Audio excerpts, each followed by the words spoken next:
Because of the modern lifestyle and more awareness about the exercise, now a lot of young and even the middle-aged people, they are going for exercise and they are developing tendon injury or the tendinopathy.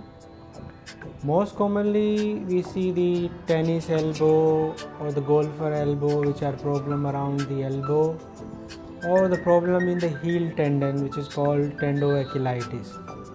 Sometime around the knee also.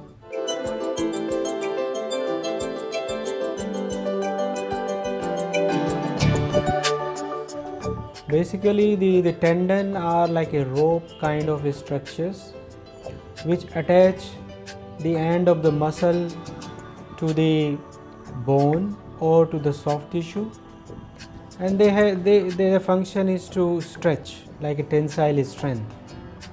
Injury usually occur when you are not doing the proper exercise, your method is wrong, or your equipment is wrong, or you are doing too much, and sometimes under exercise also lead to the tendinopathy. So basically tendinopathy, there is a wear or degeneration in the structure of a tendon, and with the time if you keep on doing or the same factor is there, it may break. Depending upon, it may be like complete tear, partial tear, or the quality may be very poor.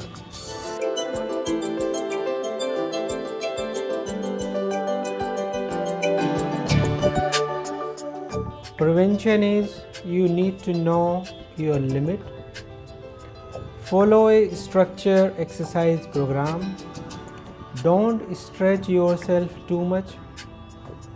If you want to increase the intensity, don't increase more than 10%. If you are doing running, it should be regular running. You should run 2 to 5 times a week, not once, not more than 6. Speed of running should be equal or less than 8 miles per session, and the total duration per week, it should not be more than 20. First year you should train yourself and gradually increase your intensity and the duration.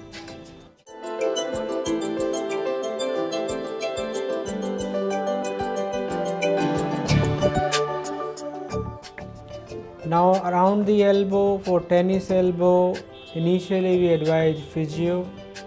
We give rest to the part, we support it with the brace, and some simple analgesic or painkiller they help. If the pain is still there, then we give injection. Usually they are steroid.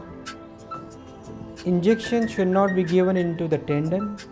It should be given adjacent to the tendon, either the peritoneum or the inflammatory part. The second injection should be given only after 6 weeks, and allow enough time tendon to heal,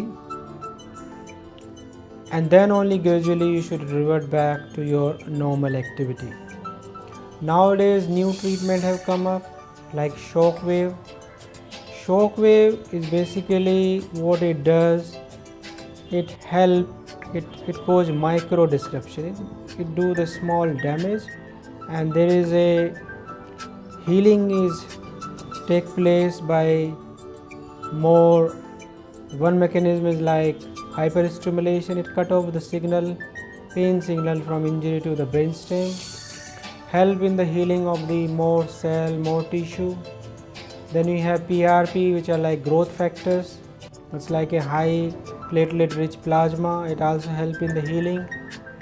And if the damage is more, then you need surgery.